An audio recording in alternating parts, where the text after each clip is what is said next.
देखिएगा यहाँ पर आपके सामने पहला क्वेश्चन लिखा हुआ है 0.05 कमा 0.5 0.25 1.25 का महत्तम समावर्तक यानी मासा पूछा गया आपसे, ऐसे बताना है। देखिए क्या करेंगे आप लोग, पॉइंट को हटाओगे, पॉइंट के बाद 2 अंक है तो यहाँ पे 100 आ जाएगा बेटे में। पॉइंट को हटाओगे, 2 अंक है तो 100 यहाँ पर आ जाएगा। पॉइंट को हटाओगे, 2 अंक है यहाँ पे 100 आ जाएगा। ठीक है, पॉइंट के बाद 1 अंक है यहाँ पे तो 10 आ जाएगा। तो आप एक काम कर लीजिएगा, यहाँ पर 50 कर लीजिएगा, यहाँ पर 100 कर दीजिएगा। सबके बटे में 100 हो गए। बहुत आसानी से सवाल लग जाएगा। देखो, मासा पूछा गया है। जब भी भिन्न का मासा पूछा जाए तो आप लोग क्या करते हैं, अंश का मासा निकालेंगे और हर का लासा निकालेंगे। तो देखिए 5, उसके बाद में है आपका 50, इसके बाद में आपका 25 और इसके बाद में 125। ठीक, तो इन 5, 50, 25 और 125 इसका मासा बताइए क्या होगा। देखिए मासा जो होती है वह एक ऐसी संख्या होती है जो जिससे अगर सभी में भाग दे तो कंप्लीट भाग चला जाए। आप इनमें देखेंगे सबसे छोटी संख्या है 5। अगर 5 से भाग देंगे 50 में चला जाएगा, 25 में भी, 125 में, तो मासा हो जाएगा आपका इनमें 5। सबके बटे में 100 है, इसका लासा लेंगे तो लासा भी 100 आ जाएगा, तो 5/100 इसका हो जाएगा आंसर। पॉइंट में लाना है तो इसको ऐसे लिख सकते हो 0.05। क्यों? क्योंकि ये पॉइंट हटाओगे तो 100 नीचे आ जाएगा, तो 0.05 हो जाएगा आपका राइट आंसर, ये हो जाएगा। ठीक है, ये यहाँ पर आप पुलिस का पेपर होने वाला है तो उसके लिए ये प्रीवियस ईयर के क्वेश्चंस हैं, इनकी सही से प्रैक्टिस कर लीजिएगा, आपका एग्जाम भी पास में ही है। ठीक है, अगला क्वेश्चन देखिएगा। सबसे छोटी संख्या ज्ञात कीजिए जिसे 4, 6, 7, 8 और 9 से विभाजित करने पर प्रत्येक स्थिति में शेषफल 3 बचता है। आपसे पूछा गया है। जब भी आपको, देखिए आपको क्या करना है, कॉन्सेप्ट सीखना है। सारे सवालों के कॉन्सेप्ट को सीखते चलिएगा, एग्जाम में बेहतर स्कोर भी करेंगे आप लोग। तो देखिएगा 4, 6, 7, 8, 9, इसका सबसे पहले निकालेंगे लासा आप। ठीक है, लासा निकाल लीजिएगा। दूसरे काटेगा 2, 3, 2 दूनी 4, 2 3 6, 7, 2 चक्कू 8 और 2 9। अब देखिएगा, अब बस इतना ही लगाइएगा, आगे देखो। देखिए यहाँ पे 2 लिखा हुआ है, 4 लिखा हुआ है, तो 4 जब 2 से काटेंगे तो ये 4 इसमें आ जाएगा, बड़ी संख्या आ जाएगी, तो छोटी वाली संख्या को हटा देंगे ऐसे ही हम लोग। यहाँ पे 3 लिखा हुआ है, 9 लिखा हुआ है, तो 9 में जो है 3 आ जाएगा, तो उसको हटा देंगे। ठीक है, अब आपको क्या करना है, निकाल लासा निकाल लो बस। ये संख्याएं किसी से कटेंगे नहीं तो इनका गुणा कर लो सबका। 4, 9 चौक 36 और 7 दूनी 14, 14 का 36 में गुणा कर लो। 14 का 6 में, 4 84 का 4 लगा 8, 42 और 8 50, 504 हो जाएगा। ठीक है, आपसे पूछ रहा है कि प्रत्येक स्थिति में 3 शेष बचता है, तो प्रत्येक में 3 शेष बचता है तो 3 को जोड़ लेंगे आप बस। कितना जाएगा, 507। तो 507 हो जाएगा आपका राइट आंसर। ठीक है, आगे देखिएगा। आगे सवाल कह रहा है 23 टेबलों का लागत मूल्य 40 टेबलों के विक्रय मूल्य के बराबर है, हानि % बताइएगा। समझिएगा, 23 टेबल का लागत मूल्य मतलब 23 टेबल का लागत मूल्य होता है सीपी यानी कॉस्ट प्राइस, बराबर है 40 टेबलों के विक्रय मूल्य के। तो 40 विक्रय मूल्य होता है सेलिंग प्राइस एसपी। ठीक है,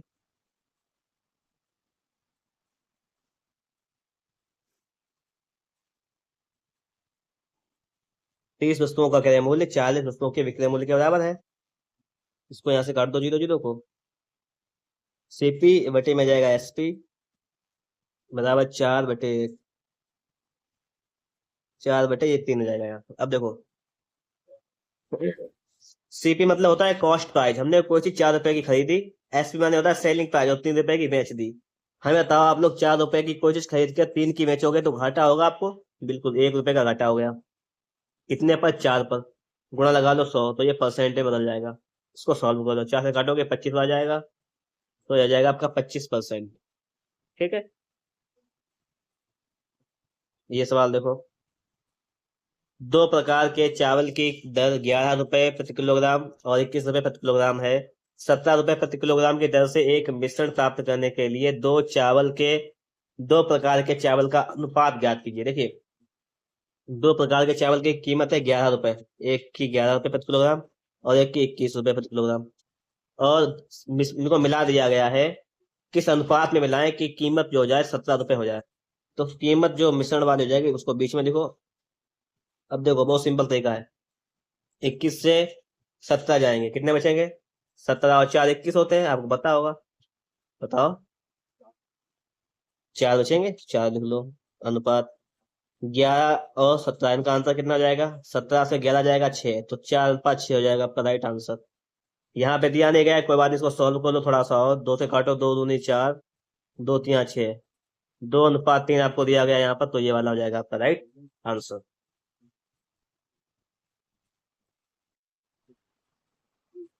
सवाल आपके सामने है। भारतीय रेलवे ने एक निश्चित काम को 150 दिनों में पूरा करने के लिए 200 श्रमिकों को नियुक्त किया। यदि 50 दिनों में केवल एक चौथाई काम किया गया तो पूरे काम को समय पर पूरा करने के लिए नियुक्त किए जाने वाले अतिरिक्त श्रमिकों की संख्या देखो। 50 दिन काम किया गया 200 श्रमिकों ने, तो काम हुआ एक चौथाई। देखो 50 लोगों ने काम किया, 50 दिन का काम हुआ, 200 लोगों ने काम किया, काम हुआ एक चौथाई, 1/4 बराबर। अब देखो 150 दिनों में किया जाना था, तो दिन बचे कितने हमारे पास? 100 दिन बचे। ठीक है, काम कौन कौन करेगा? करने के लिए अतिरिक्त अतिरिक्त कितने लोगों की जरूरत होगी ये पूछा गया। 200 लोग थे पहले ही, हमने मान लिया कि एक्स लोग और जरूरत हो हमारे पास। ठीक है, इतने लोग हो जाएंगे, तो काम जो है 1/4 तो हो गया, काम बचा कितना है? 3/4, क्योंकि टोटल एक ही काम है। इसको सॉल्व कर लो आप लोग। देखो इस 4 से ये वाला 4 खत्म, डबल जीरो से डबल जीरो खत्म।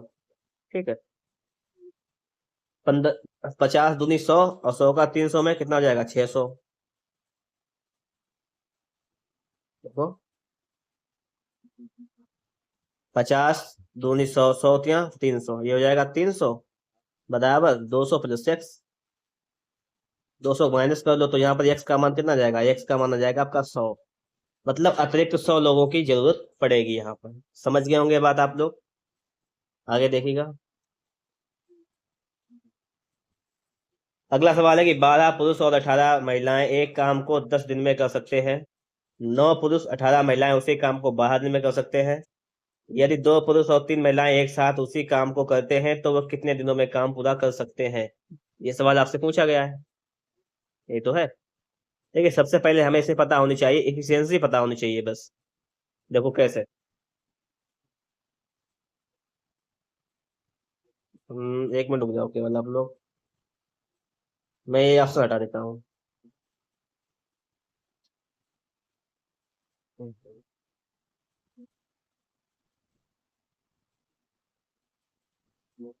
अब यहीं पे लगा दूंगा, ठीक है, सवाल थोड़ा रुक जाओ सिर्फ।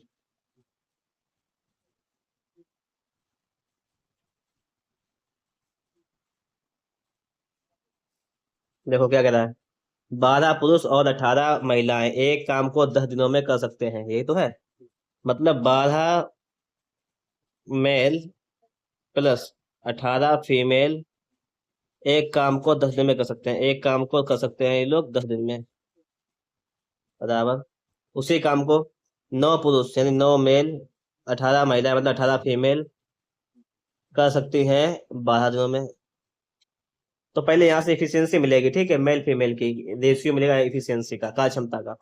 तो इसको सॉल्व कर लो पहले फटाफट से बस। 2 पंचे 10, 2 छंग 12, 12 पंचे 60, ये 60 यहाँ पे हो जाएगा। 18 पंचे 90 हो जाएगा बराबर। 9 छाक 54 हो जाएगा। 18 छंगा 108 हो जाएगा। अब आगे देखो आप लोग। यहाँ से 60 मेल है, यहाँ से 54 मेल, इसको माइनस कर लो यहाँ पर, तो कितना बचेगा?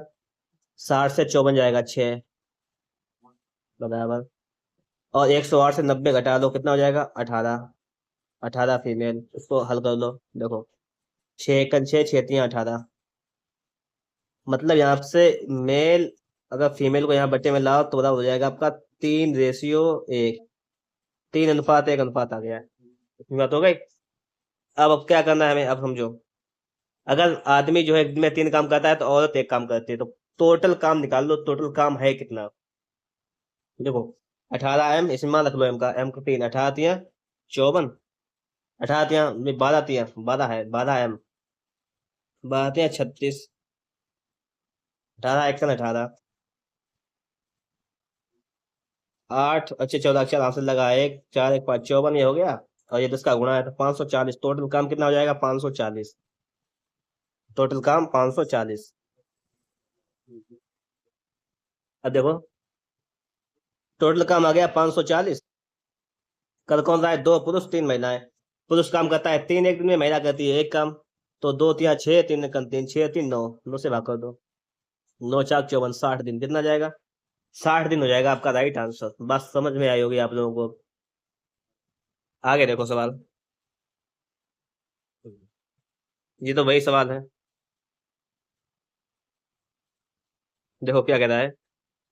एक परीक्षा में एक छात्र को अधिकतम अंक का 20% प्राप्त करता है और वह 5 अंकों से फेल हो जाता है। मतलब 20% अंक मिलते हैं और वो 5 नंबर से फेल हो जाता है। अगर उसे 5 नंबर और मिल जाते तो पास हो जाता, इतने में पास हो जाता। आगे देखो। एक अन्य छात्र जो अधिकतम अंकों का 30% स्कोर करता है, 30% प्राप्त करता है और वह उत्तीर्ण अंकों से 20 अंक अधिक प्राप्त करता है। अगर उसके 20 अंक कम होते तो वो केवल पास हो पाता। अधिक है तो 20 माइनस कर दो, उसके कम थे तो जोड़ दिए, तो ये पासिंग मार्क आ गया कि ये नंबर है पास वाले। उत्तीर्ण होने के लिए आवश्यक परसेंट क्या है, तो पहले इसको सॉल्व कर लो। 5 यहीं रहने दो, 20 को इधर लाओगे तो प्लस का 20 हो जाएगा, बराबर 30%। और ये ले जाओ 20% माइनस का, तो माइनस का 20%, तो यह जाएगा आपका 25 बराबर हो जाएगा, 25 बराबर 10%। यानी 10% का मान कितना है, 25 है। 5 से काटो, 5 दूनी 10, 5 25, बराबर 2% का मान कितना है, 5। उत्तीर्ण होने के लिए आवश्यक परसेंट अंक देखो 20% तो है ही, और 5 किसका मान है, 5 है 2% का मान। कितने का मान है, 2%। 20 और 2 कितना हो जाएगा, 22%। कितना हो जाएगा, ये हो जाएगा आपका 22% हो जाएगा। अगर 22% नंबर है तो बच्चा पास हो जाएगा। चलिए आगे देखिएगा। अगला सवाल है कि 475 रुपए अंकित और 15% की छूट पर जूते की एक जोड़ी पर कितनी छूट है। मतलब 475 रुपए पर आपको निकालनी है 15% की छूट, 15/100 का मान निकाल लीजिए बस। 5 3 15, 5 दूनी 10, जीरो का जीरो लग जाएगा। 5 से काटेगा, 5 9 45, 55 25, और ये 5 1 20। अब देखिएगा, तिपच 15 का 5 हासिल लगा एक, 3 9 27, 1 28/4, 4 7 28, 4 1 4, तो 71 समथिंग में आ जाएगा, तो 71.25 हो जाएगा आपका राइट आंसर। ये प्रीवियस ईयर के क्वेश्चन है, ठीक है। अगला देखो। यदि 3 क्रमागत सम संख्याओं का योगफल 78 है तो दूसरी सबसे बड़ी संख्या क्या है। देखिए 3 क्रमागत सम संख्याएं हैं, अगर एक एक्स है, दूसरी x+2 हो जाएगी, और तीसरी x+4 हो जाएगी। ठीक है, 3 क्रमागत संख्याएं हो गई, और क्या कह रहा है, जिनका योगफल जो है 78 है, जोड़ दो सभी को। ये हो जाएगा 3x+6 बराबर 78। यहाँ से निकालेंगे 3x बराबर 78 से 6 जाएगा 72, 3 से काटो इसको, 3 दूनी 6, 3 6 12, 24। बड़ी संख्या कौन सी हो जाएगी, 24 और 4 28। एक्स का मान 24 है, 4 जोड़ना है, तो 24 और 4 28 हो जाएगी आपकी बड़ी संख्या। तो ये भी बात आप लोगों के समझ में आ गई होगी, ठीक है। यहाँ पर इतने में कोई प्रॉब्लम नहीं हुई होगी। चलिए आगे देखते हैं।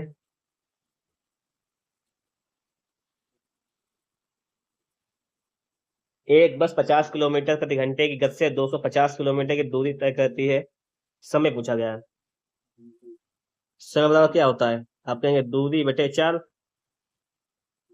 दूरी कितनी है, 250 किलोमीटर, चाल कितनी है, 50 किलोमीटर प्रति घंटा। तो समय कितना लगेगा, 5 घंटा। बस इतना है। अब देखो ये भी सवाल प्रीवियस का है, बहुत सिंपल सा सवाल भी आ जाता है, ठीक है। तो मेहनत करते रहिए आप लोग। ये देखो, ABC का औसत वजन 60 किलोग्राम है। ABC का औसत वजन 60 किलोग्राम है। औसत क्या होता है कि योग बटे संख्या, 3 लोग हैं बराबर 60। तो ABC का योग कितना आ जाएगा, A+B+C, ये 6 3 18, 180 हो जाएगा। फिर आगे है आपका, यदि AB का औसत वजन 30 किलोग्राम है, AB का वजन, तो AB का वजन औसत वजन 2/2 से भाग कर दो, 30 है तो AB का मान निकाल लो यहाँ से, A+B का मान हो जाएगा 60। अब आप लोग देखो यहाँ पर, B और C का औसत वजन 70 है, तो B का वजन क्या है,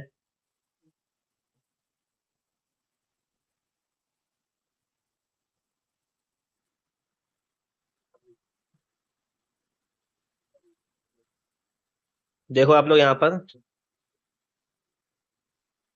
ये सवाल था, कितना आ गया था हमारा, ए बी सी का टोटल वजन आ गया था आपका 180। ठीक है, और ए बी का वजन आ गया था 60।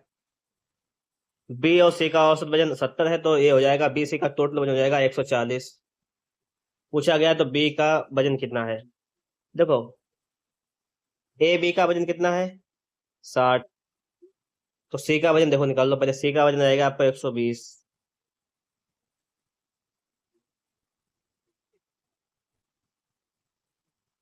सी का कितना हो जाएगा, 120। और निकालना है आपको बी का वजन। अब देखो, बी और सी का टोटल 140 है, तो बी का वजन हो जाएगा 20 किलो। बी का कितना जाएगा, 20 किलो, सीधे निकाल सकते हैं आप। देखो अगला क्वेश्चन, 40 छात्रों की एक कक्षा में 15 छात्र क्रिकेट खेलते हैं, 15 छात्र टेनिस खेलते हैं और 5 छात्र दोनों खेल खेलते हैं। तो दोनों में से कोई भी खेल नहीं खेलने वाले छात्र की संख्या बताइएगा। देखो, इस प्रकार से फिगर बनाना है। 40 छात्रों की कक्षा में 40 छात्र, जिनमें से 15 छात्र क्रिकेट खेलते हैं, ये क्रिकेट का रखो। ठीक है, 15 है तो 10, 5 दोनों खेल खेलते हैं तो 5 यहाँ पे कर लो, 15 हो जाएंगे ये। 15 छात्र टेनिस खेलते हैं, ये टेनिस का लिख लो, टेनिस। ठीक है, 15 छात्र हैं तो 10 ये, 5 ये कर लो, 15। तो दोनों में से कोई भी खेल नहीं खेलने वाले छात्र की संख्या कितनी हो जाएगी। कोई भी खेल नहीं खेलते, पहले टोटल जोड़ लो। 10 20 25 लोग तो खेल खेलते हैं। खेल खेलता कौन नहीं है, 40 बच्चे हैं टोटल, 40 से 25 को कम कर दीजिएगा तो 15 लोग खेल नहीं खेलते हैं। ये सारे प्रीवियस के क्वेश्चंस थे। अगर वीडियो अच्छा लगा है लाइक कीजिएगा। मिलेंगे आपको नेक्स्ट वीडियो में कोई प्रश्नों के साथ।